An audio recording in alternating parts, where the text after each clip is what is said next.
बहुत समय पहले की बात है। एक काशीपुर नाम का गांव हुआ करता था। उस गांव में मोहन नाम का एक कुम्हार अपनी पत्नी चंपा के साथ रहता था। मोहन मिट्टी के खिलौने बनाकर उन्हें बाजार में बेचता था, जिससे मोहन के परिवार का जीवन व्यापन होता था।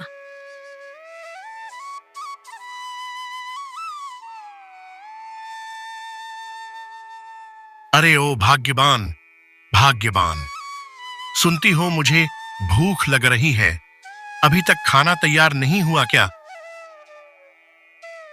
क्या हुआ? क्यों भाग्यवान कहकर चिल्ला रहे हो? दाल बननी बाकी है, अभी आधा घंटा और लगेगा। अरे भाग्यवान, तुम करती क्या हो? मुझे बाजार भी जाना है। ये खिलौने बेचने, जरा जल्दी करो। तुम्हें कितनी बार कहा है कि सुबह जल्दी उठो, मगर नहीं।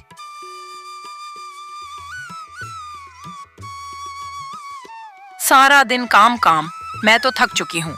अब इस काम से सारा दिन काम करो, ऊपर से इनकी बातें सुनो। मैं तो ऐसे जीवन से थक चुकी हूँ। मन तो करता है कि सब छोड़ छाड़ कर सो जाऊं। थोड़े समय बाद खाना बनता है और मोहन और चंपा खाना खाते हैं।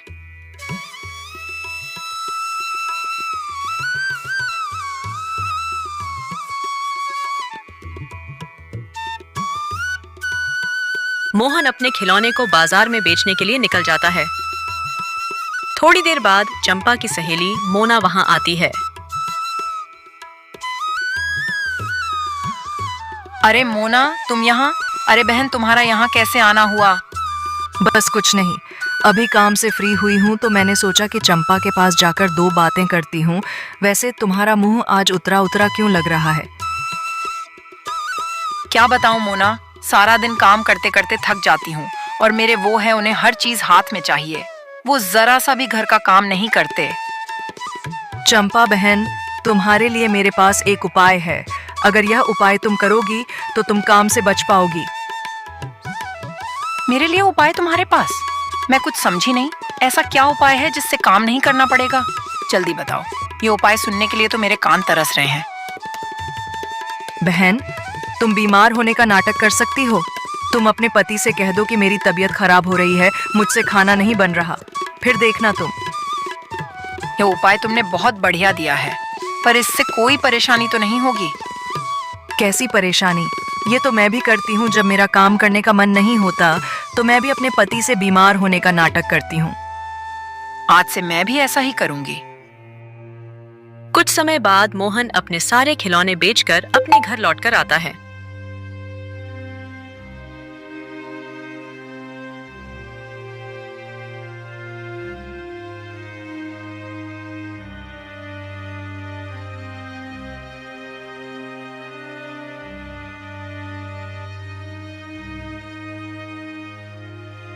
अरे भाग्यवान, तुम्हें रात की नींद कम पड़ती है क्या? जो तुम दोपहर में भी सो रही हो, चलो उठो, मेरे लिए चाय बनाकर लाओ। मेरे पैरों में बहुत दर्द है, रसोई तक जाने की शक्ति भी नहीं है, तो फिर मैं चाय कैसे बनाऊंगी? अच्छा ठीक है, तुम आराम करो, मैं जाकर चाय बना लेता हूँ, तुम्हारे लिए भी बना लूंगा। मोना का उपाय मेरे काम आ रहा है, अब आएगा मजा।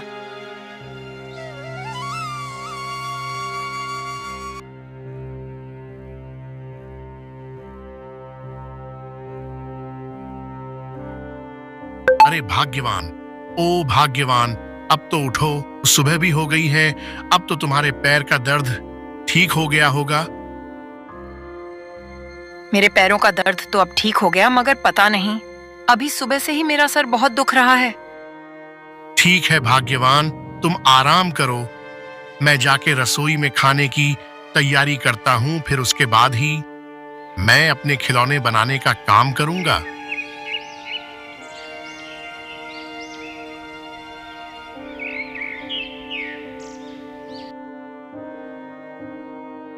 अरे आज तो खिलौने बनाने के लिए मेरे पास जरा सी भी मिट्टी नहीं है। मुझे खेत से मिट्टी लानी होगी। पहले भाग्यवान को मैं खाना दे देता हूँ, उसके बाद मैं खेतों की ओर जाऊंगा।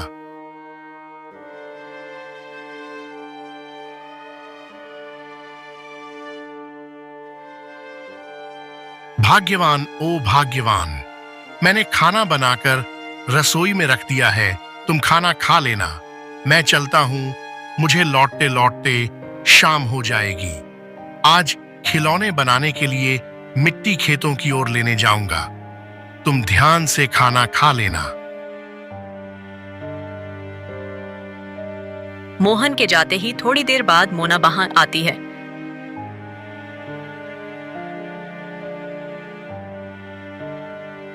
अरे मैं फावड़ा तो घर पर भूल कर आया, अब मैं मिट्टी कैसे खोदूंगा? चलो घर चलता हूँ। अरे कामचोर, कैसा लगा मेरा उपाय? मेरा उपाय काम कर रहा है या नहीं? मोना बहन, तुम्हारा उपाय मेरे बहुत काम आ रहा है। मैं कल से ही मेरे पति को पागल बना रही हूँ। तुमने जो बताया था बीमार होने का नाटक करना, वाकई में ये उपाय बहुत काम का है।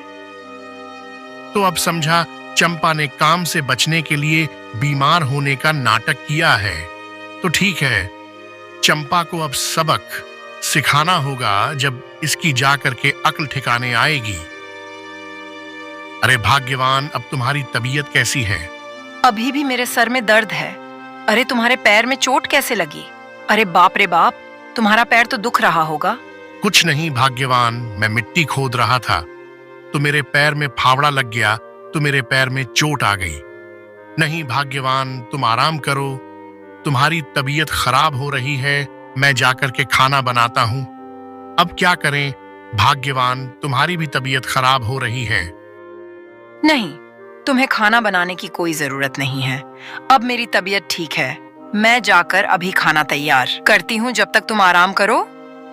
भाग्यवान, वेद जी ने 1 महीना आराम करने के लिए कहा है। अब मैं क्या करूं? अगर मैं खिलौने नहीं बनाऊंगा तो घर का खर्चा कैसे चलेगा? यह सब मेरे कारण हुआ है ना। मैं इनसे इतना काम करवाती ना, यह खेत में चक्कर खाकर गिरते। अरे मैंने क्या सोचा था और क्या हो गया। अब इस परिस्थिति में मुझे ही कुछ करना होगा। एक काम करती हूँ, मैं कल से रोज जल्दी उठकर खाना बनाकर मिट्टी के खिलौने बनाऊंगी और उन खिलौने को बाजार में बेचूंगी, जिससे हमारा घर चलेगा। हाँ, कल से मैं ऐसा ही करूंगी। लगता है भाग्यवान किसी लंबी सोच में है, पर क्या करें, भाग्यवान को सबक सिखाने के लिए यह सब करना ही पड़ेगा।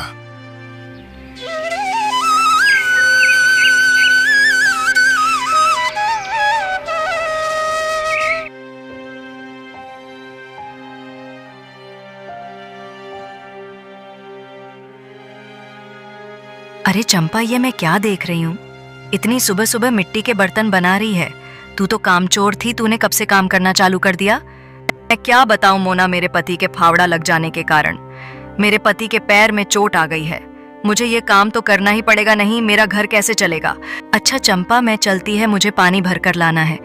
वाह क्या बात है, खुद तो काम कर रही है और मुझे काम से बचने की सलाह दे रही है। अब क्या करें, जो भाग्य में लिखा था वह तो हो ही गया। अब जल्दी से मिट्टी के खिलौने बना लेती हूँ।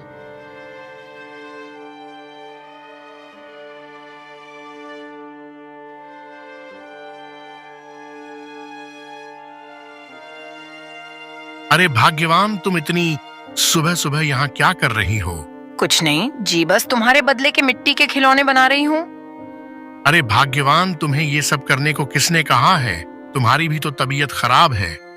ऐसे में तुम इतना ज्यादा काम करोगी तो तुम्हारी तबीयत और बिगड़ सकती है। चलो सो जाओ, तुम आराम करो, मैं खिलौने बनाने की कोशिश करता हूँ। जी सुनिए जी, मेरी कोई तबीयत खराब नहीं है। मैंने काम से बचने के लिए बीमार होने का नाटक किया था। मुझे माफ कर दीजिए, मैं आगे से ऐसा कभी नहीं करूंगी। इस बार मुझे माफ कर दीजिए। इसका मतलब तुम इतने दिनों से काम न करने के बहाने बना रही हैं। कितने दिनों से सारा काम तुम मुझसे करवाती थी। आगे से मैं कभी ऐसा नहीं करूंगी। अब आप जाओ, आराम करो, मैं खिलौने बनाती हूँ। भाग्यवान, मुझे भी माफ कर दो, मैं भी मजाक कर रहा था। मुझे कोई चोट नहीं लगी है, मैं तुम्हें सबक सिखाने के लिए नाटक कर रहा था। इसका मतलब तुम्हें चोट नहीं लगी, तुम भी मजाक कर रहे थे। हाँ भाग्यवान, मैंने तुम्हारी और तुम्हारी सहेली दोनों की बातें सुन ली थीं। जब से मैंने ठान लिया था कि भाग्यवान को सबक सिखाना है, मुझे भाग्यवान को सही रास्ते पर लाना है। अरे भाग्यवान, तुम इस घर की लक्ष्मी हो। अगर तुम ही इस काम से बचोगी तो घर का काम कौन करेगा? औरत ही घर की लक्ष्मी होती है, वही घर को स्वर्ग बनाती है और वही घर को नरक बनती है। हमें किसी दूसरे की बातों में नहीं आना चाहिए। मुझे माफ कर दो। अब आगे से ऐसा कभी नहीं करूंगी। मुझे सब समझ में आ गया है। लोगों का काम होता है घर को बिगाड़ना। अब आगे से ऐसा कभी नहीं होगा। ठीक है भाग्यवान, तुम जाओ खाना बनाओ। खाना तैयार? सबसे पहले मैंने खाना ही तैयार किया था। अरे वाह, तुमने खाना बना भी दिया। चलो दोनों साथ में खाना खाते हैं। तो दोस्तों, हमें इस कहानी से ये सीख मिलती है कि हमें दूसरों की बातों में नहीं आना चाहिए।